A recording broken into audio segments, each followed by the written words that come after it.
And it's time now for the midday edition of NBT World Brief on NBT and NBT World. Europe มีสุรพันธ์เหล่าธารณาริศ Security authorities in the Deep South are on high alert after two separate attacks in YALA and PATTANI provinces. 3 people were injured when a roadside bomb targeted a police vehicle in YALA, while armed assailants earlier raided a biomass power plant in PATTANI and planted 3 improvised explosive devices.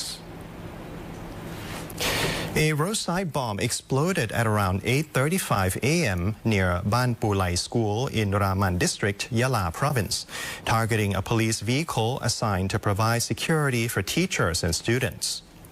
The blast overturned the vehicle and injured 3 people, including 2 police officers and 1 civilian. Authorities said the officers were conducting routine patrols and school security operations when the attack occurred. In response, security agencies in YALA have ordered heightened security measures across high-risk areas. Earlier, shortly after midnight, armed attackers raided a biomass power plant in Nongjik District, PATTANI Province. According to investigators, more than 10 masked men carrying military-style weapons entered the facility, ordered security personnel and workers to leave, and planted 3 improvised explosive devices near the power distribution system before fleeing into a nearby forest. No injuries were reported in the PATTANI incident, but the power plant remains closed while bomb disposal teams search for additional explosives. Authorities have also shut sections of Highway 418 linking PATTANI and YALA as a precaution. The Finance Ministry is preparing to review the eligibility criteria for the State Welfare Card Program, with a decision expected before the announcement of successful applicants later this month. Spokesperson of the Finance Ministry, Winit Wisetswanapoom, said the proposed review will be submitted to the State Welfare Committee for the Grassroots Economy and Society as soon as possible under the legal process.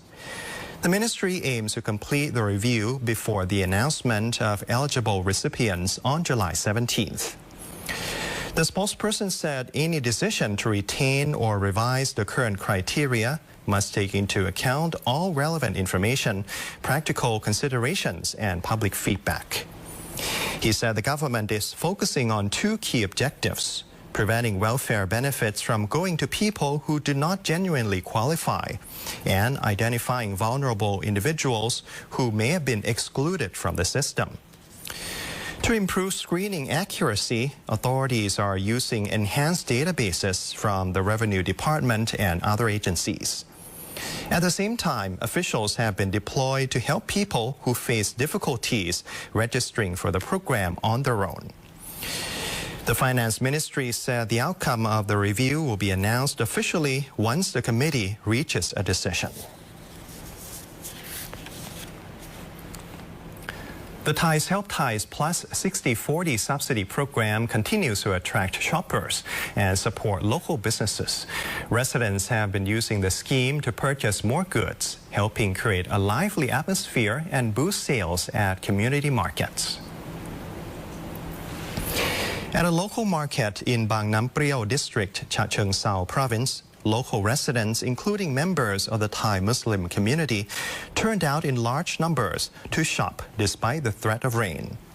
Many shoppers were seen using benefits from the Thai Choi Thai Plus program at participating vendors, allowing them to purchase goods while paying only 40% of the listed price. One shopper said she had previously joined a similar co-payment scheme and found it easy to register for the new program. She added that the subsidy encouraged her to buy more household goods than she normally would, especially with participating stores located close to home. รู้สึกประหยัดขึ้นค่ะก็คือประหยัดมาครึ่งนึงก็ยังดีกว่าเราจ่ายเต็มจำนวนนะคะแล้วก็หนูว่าเคยได้สิทธิ์มาแล้วก็คือแค่กดยืนยันรับสิทธิ์ก็คือไม่ได้ยุ่งยากก็จับจ่ายสินค้าได้มากขึ้น Vendors also reported stronger sales. A fresh chicken seller said customers using the program were more willing to purchase higher value products, including chicken wings, drumsticks, breast meat, and tenderloins. She says sales of these premium cuts have increased noticeably, helping boost overall revenue at the market. เยอะขึ้นนะคะเยอะขึ้นยอมรับว่ามันเยอะขึ้นเพราะว่าบางคนเขาก็แบบตังน้อยอะไรอย่างเงี้ยแต่บางคนน่ะเขาก็ใช้แบบวันนี้เขาใช้ตังของเขาน้อยแต่ว่าใช้ตังของรัฐบาลเยอะเขาจะซื้อเยอะเพิ่มขึ้นบางคนใช้หมดเลยฉันว่าดีนะคะกระตุ้นเศรษฐกิจทำให้ลูกค้าอยากออกมาใช้เยอะถ้าอยู่บ้านก็ไม่ได้ใช้ตัวนี้ The Deputy Prime Minister and Higher Education Minister has called on 19 universities across Thailand to work together as a key driver of innovation and economic growth. Speaking in Chiang Mai, he unveiled a collaborative initiative aimed at accelerating research, innovation, and high-value industries. At Canterbury Hills Hotel in Chiang Mai Province, Deputy Prime Minister and Minister of Higher Education, Science, Research and Innovation, Professor YODCHANAN Wongsawat, presided over a policy seminar on advancing the network of 19 Group 2 universities nationwide. In his keynote address titled University Group 2 as Thailand's Innovation Engine, Professor YODCHANAN said the universities play a critical role in driving the country's economy through technology development and innovation. He says stronger collaboration among the institutions would reduce duplication, promote resource sharing, and strengthen research and workforce development to meet the demands of modern industries. The event also featured the President's Engagement Forum on Technology and Innovation Development, where university leaders discuss policies and strategies to transform their institutions into innovation hubs capable of creating sustainable economic value for Thailand.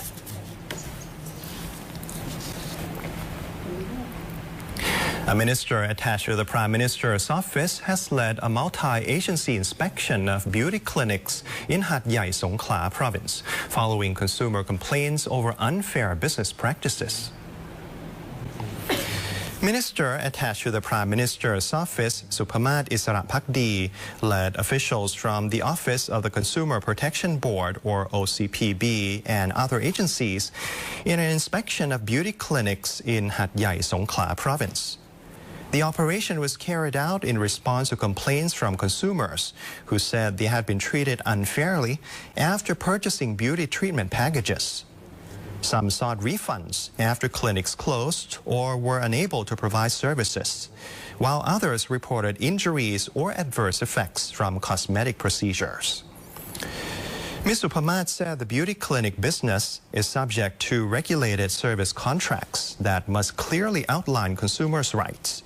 These include the right to cancel a contract within 7 days and receive a full refund if no services have been used.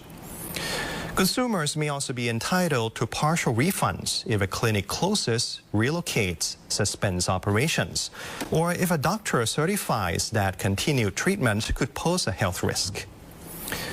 Officials collected contracts from clinics that had been the subject of complaints for further review. Authorities said legal action would be taken if any contract terms are found to violate consumer protection regulations. Inspectors also examined operating licenses, service standards, and the safety of medical products and equipment. ในบรรดาเคสร้องเรียนของสงขลาเนี่ยนะคะเคสร้องเรียนเรื่องสถาบันเสริมความงามเนี่ยเป็นกรณีร้องเรียนอันดับ1นะคะเราก็เลยลงมาดูว่าเป็นอย่างไรมาดูข้อมูลนะคะตั้งแต่ปี67ถึงปัจจุบันคือ69เนี่ยมีเคสร้องเรียนเนี่ยทั้งหมดเนี่ย31เคสนะคะยังเหลือที่กำลังเจรจากันอยู่แค่6เคสนะคะซึ่งที่ปิดไปแล้วเนี่ยก็มีมูลค่าความเสียหายร่วมๆเกือบล้านนึงนะคะ And that's all for this edition of NBT World Brief. You can stay updated with the latest developments right here on NBT and NBT World. And for more stories, you can simply scan the QR code on your screen to access our full coverage across all media platforms. Have a good day. สวัสดีครับ